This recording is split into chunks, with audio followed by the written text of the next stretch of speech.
Dear students, मैं Suresh Chandra Sharma, assistant professor political science. आज हम चर्चा करते हैं कि द्वितीय विश्व युद्ध के बाद जब महाशक्तियों के मध्य शीत युद्ध प्रारंभ हो गया, एक वैचारिक युद्ध प्रारंभ हो गया, तो उसने विश्व के सामने कैसे कैसे अनेक चुनौतीपूर्ण घटनाएं स्थापित कर दी। उनमें से ही एक थी क्यूबा संकट। क्यूबा 1959 में शीत युद्ध शामिल में हो गया। क्यूबा अमेरिका के निकट एक टापू है जहां 1958 में फिडेल कास्त्रो के नेतृत्व में साम्यवादी शासन की स्थापना हुई। अब क्यूबा ने सोवियत संघ के साथ घनिष्ठ संबंध बढ़ाने शुरू कर दिए। अमेरिका के लिए यह चिंता का विषय था कि उसकी सीमा पर साम्यवादी रूस का क्यूबा के माध्यम से प्रभाव बढ़ रहा है। क्यूबा को सोवियत संघ ने बड़ी मात्रा में आर्थिक और सैनिक सहायता दी। 1962 के आसपास तो सोवियत संघ ने क्यूबा में एक एक अड्डे कायम कर दिए। इन अड्डों में रॉकेट प्रक्षेपण अस्त्र रखे जाने लगे।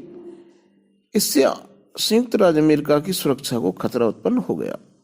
22 अक्टूबर 1962 को कैनेडी ने क्यूबा में एक सैनिक अड्डे की स्थापना की निंदा करते हुए क्यूबा की नाकेबंदी की घोषणा कर दी, जिसका उद्देश्य अमेरिकी जहाजों द्वारा क्यूबा को घेर लेने का था, ताकि वहां सोवियत संघ से भेजी जाने वाली सैनिक सामग्री न पहुंच सके। कैनेडी का यह कदम सोवियत संघ के लिए एक स्पष्ट चुनौती था कि या तो वह क्यूबा को सैनिक सहायता देना बंद कर दे अथवा युद्ध के लिए तैयार हो जाए।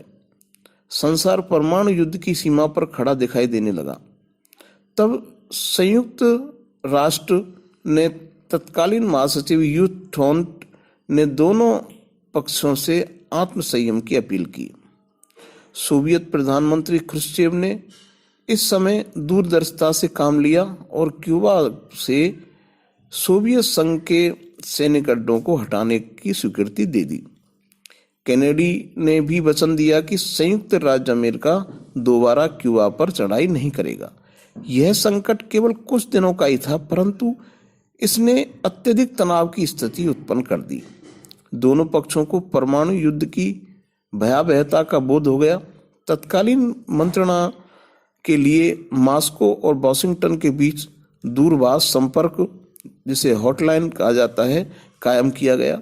जुलाई 1963 में संयुक्त राज्य अमेरिका, सोवियत रूस और ब्रिटेन ने परमाणु परीक्षण निषेध संधि, जिसे एनटीबीटी कहा जाता है, पर हस्ताक्षर किए, जिसमें इस बात पर सहमति हुई कि पर्यावरण को प्रदूषण से बचाने के लिए केवल भूमिगत रूप से परमाणु परीक्षण किए जाएंगे।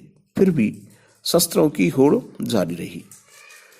1970 में जब अमेरिकी वियतनाम युद्ध में गंभीरता से शामिल हो गए, तब उन्हें परमाणु शस्त्रों पर कम व्यय करना था। धीरे धीरे रूस ने भी कमर कस ली।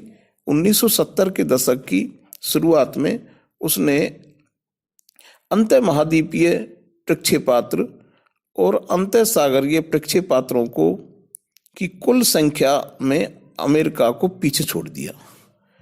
उसने एक नए शस्त्र का भी विकास किया। यह शस्त्र या प्रक्षेपास्त्र विरोधी मिसाइल थी, जो कि शत्रु को आने वाली मिसाइल को लक्ष्य तक पहुंचने से पहले ही नष्ट कर देगी। तथापि अमेरिकी अन्य विभागों में आगे थे।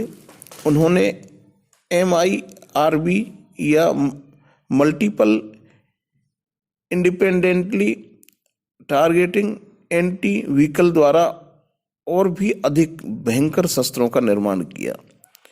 यह एक ऐसी मिसाइल थी जिसमें से 14 पृथक स्ट्रोक शीर्ष निकल सकते थे। इसका प्रयोजन भिन्न भिन्न लक्ष्यों को साधना होता था। रूस ने भी शीघ्र ही 1977 में SS-20 नामक MIRV का विकल्प तैयार कर लिया। हालांकि उत्तर शीत युद्ध काल में जब अपनी सैन्य संरचना के संबंध में जटिल विकल्पों का सामना कर रहे थे, क्योंकि आकस्मिक संभावनाओं एवं भय की प्रकृति में बदलाव आ चुका था।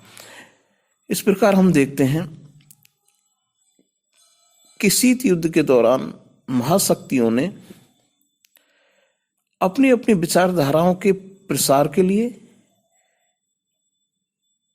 एक दूसरे का प्रतिरोध किया और इस प्रतिरोध में, इस विचारधारा के विस्तार में छोटे नवनिर्मित गरीब देश मोहरा बने और उनमें से ही एक था क्यूबा।